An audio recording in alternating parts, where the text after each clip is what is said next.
Finalmente, en la Cámara de Diputados, la mayoría del partido Morena y sus aliados autorizaron el presupuesto de gasto 2022. Las sesiones de discusión de los detalles de en qué y cómo se debe gastar el presupuesto que nos merecemos los mexicanos fue lo de menos, pues las 1.994 reservas de la oposición para que se revisaran presupuestos de salud, educación, seguridad, vivienda, infraestructura, etcétera, fueron bateadas por la mayoría del partido Morena y sus aliados, pero porque realmente lo que les importó a los diputados fue mentir, insultarse, propilarse descalificaciones e incluso convertir el foro en una sesión de brujería. Y para entender y conocer las implicaciones del presupuesto de gasto que se nos debe regresar en cuentas claras por el pago de nuestros impuestos, es que le agradezco al maestro Carlos López Jones converse con nosotros esta noche. Bienvenido, Carlos. Raimundo, como siempre, un gusto platicar con ustedes. Al contrario, también para nosotros es repetir contigo nuestras conversaciones porque aprendemos muchísimo. Carlos, en primera instancia, este presupuesto de más de 7 billones, es un 7 más 12 ceros, es un presupuesto que sí se incrementa en términos globales y luego entonces entrar a los detalles, quiénes son ganadores y luego en una segunda parte, si te parece, abordamos quiénes son los perdedores. Pues perfecto, Raimundo. Empezar con que es el presupuesto más alto en la historia de México. Como bien señalas, es la primera vez que el gobierno va a ejercer 7.088 billones de pesos. Se pasa por primera vez esta cifra de los 7 billones de pesos. Es impresionante la cantidad de dinero, pero lamentablemente es inercial. Es decir, se viene gastando más en lo que ya se venía gastando. No hay nuevos proyectos.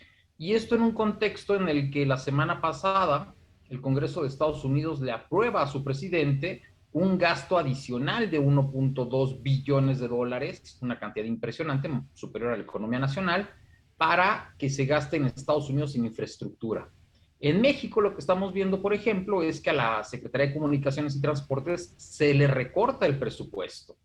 Entonces, ¿qué es lo que debemos esperar para el próximo año con un presupuesto que no aumenta por encima de lo esperado? Bueno, pues debemos esperar un crecimiento muy pobre de la economía, lamentablemente.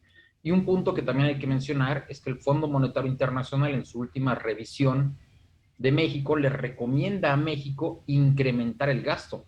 Le dice, es buen momento para que tomes algo de deuda y lo utilices para fomentar el crecimiento y recuperar a México, reactivar la economía mexicana después de la pandemia. Entonces, bueno, pues creo que en términos generales no son buenas noticias este presupuesto inercial, por llamarle de alguna manera. Carlos, ahí tenemos entre esos renglones en los que están escondidos recortes que a nuestra audiencia y a la población le interesan, por ejemplo, en recortes al programa de atención a niños entre 0 y 5 años, donde están las pruebas de tamiz metabólico, obviamente las pruebas también de vacunación, algunos medicamentos gratuitos, los programas de género. ¿Qué te parecen esos recortes que no quiso discutir incluso la mayoría de Morena, donde hay mujeres que han luchado porque haya mayor presupuesto, por ejemplo, para las mujeres?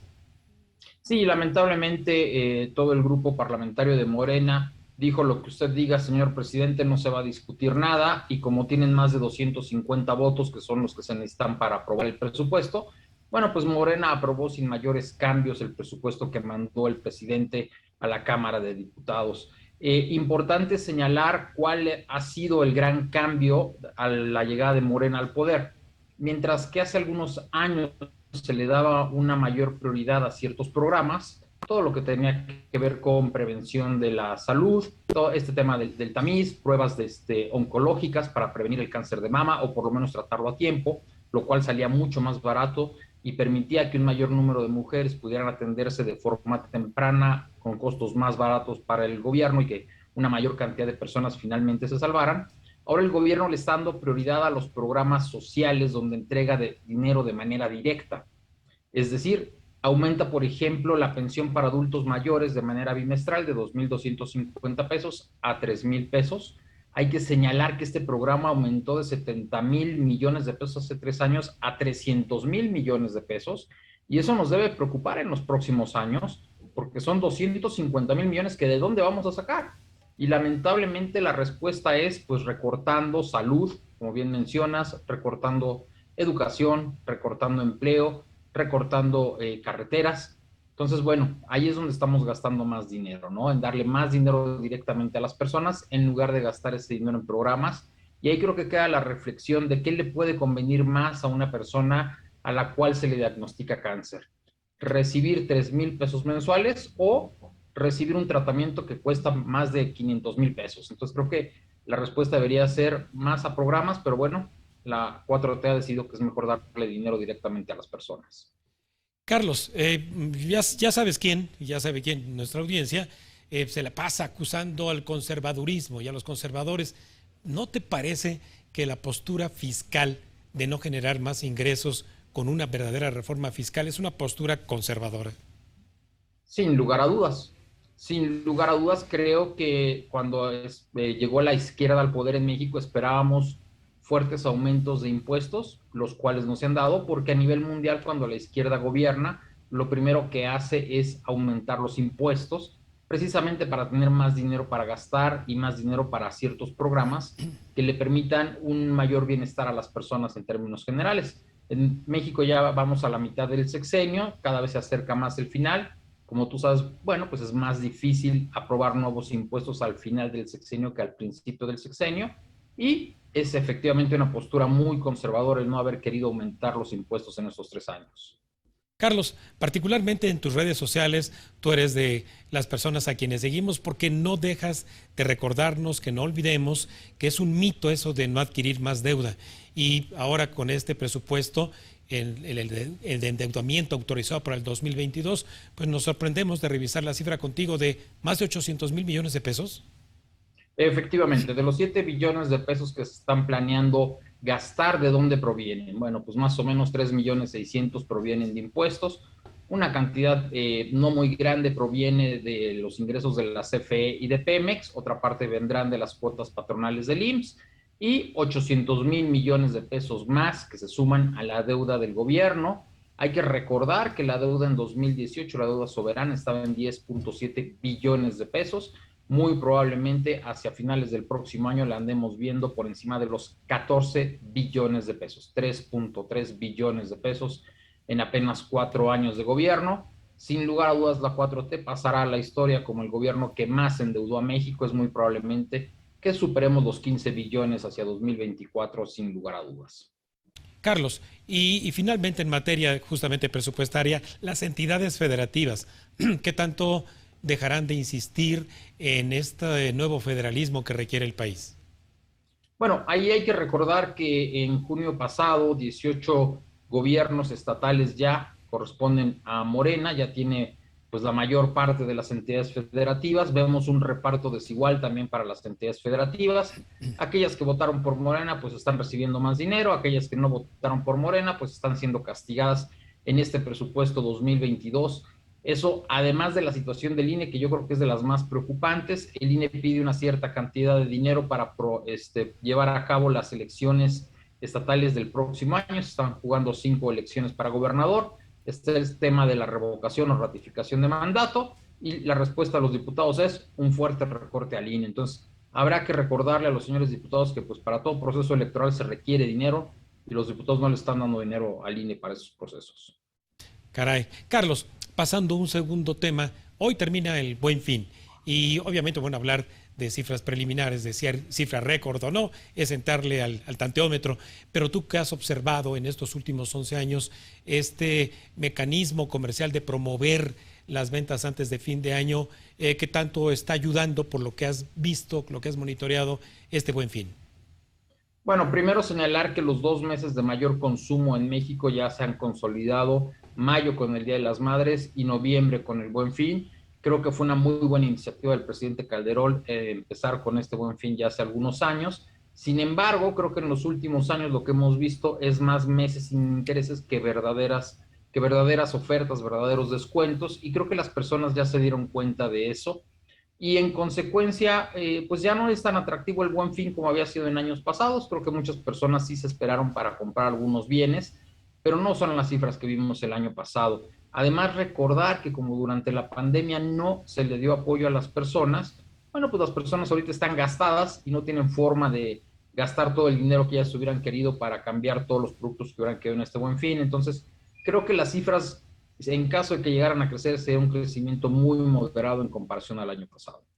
Carlos, ¿qué tanto los precios justamente de aquellos bienes que tienen componentes que participan en estas cadenas globales de abastecimiento se vieron afectadas y quizás no pudieron ofrecer los precios que ellos esperaban por el incremento en costos? Eso es un gran punto, ¿no? Lo que estamos viendo a nivel mundial es la falta de microchips. Evidentemente, todos los electrodomésticos requieren de estos componentes y ya algunas tiendas empiezan a reportar faltantes de inventarios o entregas hasta febrero o entregas hasta marzo de ciertos productos, porque simple y sencillamente no los hay, a pesar de que están exhibidos y a pesar de que están en catálogo, ¿no? Creo que es algo muy interesante que estamos viendo en este momento. Pedirle a las personas pues que tengan paciencia conforme los microchips y todas las cadenas de suministro se van actualizando, vamos teniendo más microchips para poder hacer más productos, pero bueno, es parte de la nueva normalidad. Bien, Carlos, desde Tendencias Económico-Financieras a tu cargo, ¿qué se prevé con respecto a la inflación, a este enemigo público número uno que enfrentamos y se mete a nuestro bolsillo?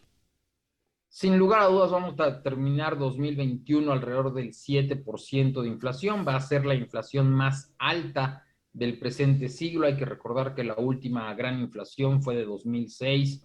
Más o menos andábamos en 6.36. Entonces, sin lugar a dudas, la vamos a superar este año.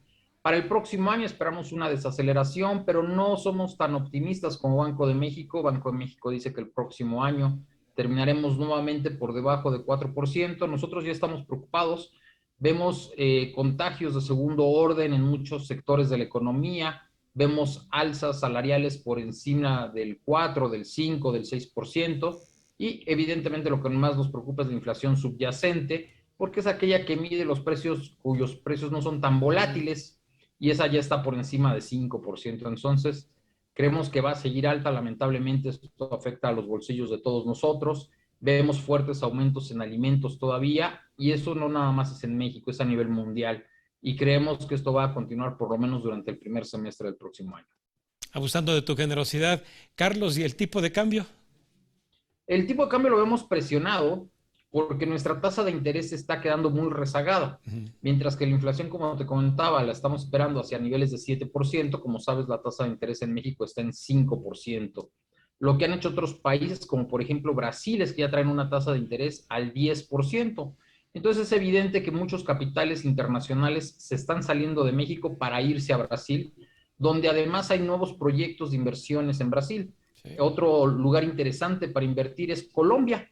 Hace apenas un mes llevó a cabo una subasta eléctrica de manera muy exitosa, mientras que en México nos seguimos peleando con la reforma eléctrica. Eso me parece inaudito, que nos estemos poniendo un balazo en el pie. Lo que deberíamos de estar es invitando a cada vez un mayor número de empresas a que vinieran a México en lugar de estarnos peleando con ellas.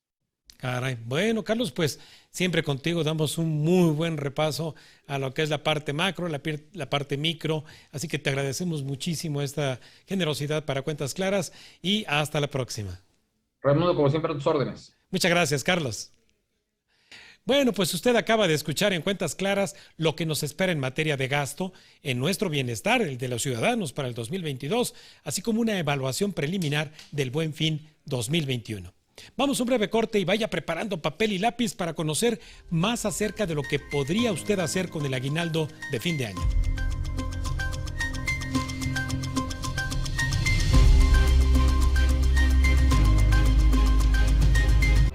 Estás viendo Cuentas Claras con Raimundo